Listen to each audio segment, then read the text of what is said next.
A brief study of John chapter 8 verse 58. John chapter 8 verse 58 is perhaps one of the most famous verses of the Bible. It is often quoted to prove that Jesus is a God. Yet, despite this, a closer analysis of this passage reveals a much more complex history behind its meaning. To begin with, let's take a look at the passage itself. Jesus said to them, "Truly, truly, I say to you, before Abraham was, I am." In the Greek of the New Testament, the passage reads, "Prin Abraham genestai ego aimi." This is supposed to be a reference to the Old Testament, a quote from the Greek Old Testament known as the Greek Septuagint. Upon closer examination of Exodus chapter 3 verse 14, which John chapter 8 verse 58 is allegedly referencing, we read in part, "And God said to Moses, Ego aimi ho on, I am the one being." In comparison to John chapter 8 verse 58, we immediately notice that Jesus, allegedly, did not complete the reference. The quote is left unfinished. Why? The answer is fairly simple and straightforward.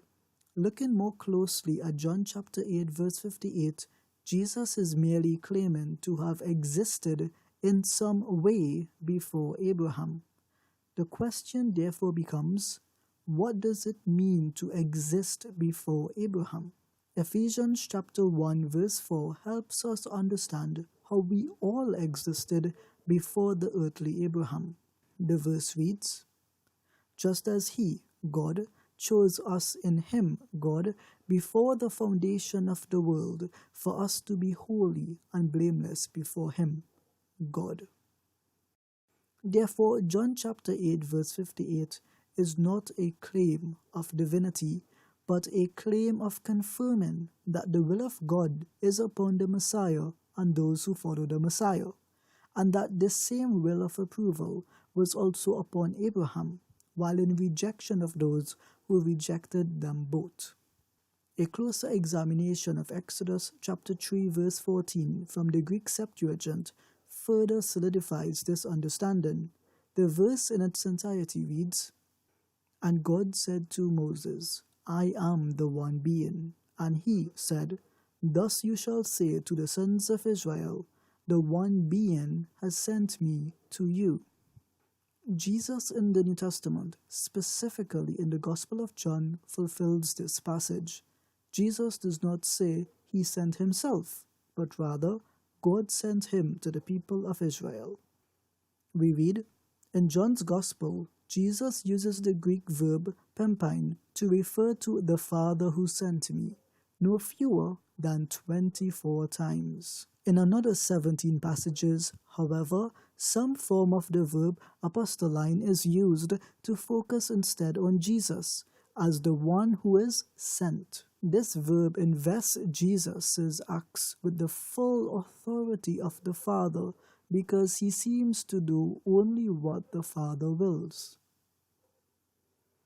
For as Matthew chapter 26 verse 39b says, "My Father, if it is possible, may this cup be taken from me, yet not as I will, but as you will."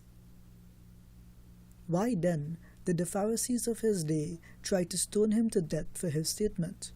It is because they were looking for an excuse to kill him, as they had done to other prophets in the past. As the New Testament says in Matthew chapter 23, verse 37, "Jerusalem, Jerusalem, you who kill the prophets and stone those sent to you, how often I have longed to gather your children together as a hen gathers her chicks under her wings, and you were not willing." In conclusion, John chapter 8 verse 58 cannot be a claim to divinity, and to understand it as such is to ignore the full biblical context of the passage.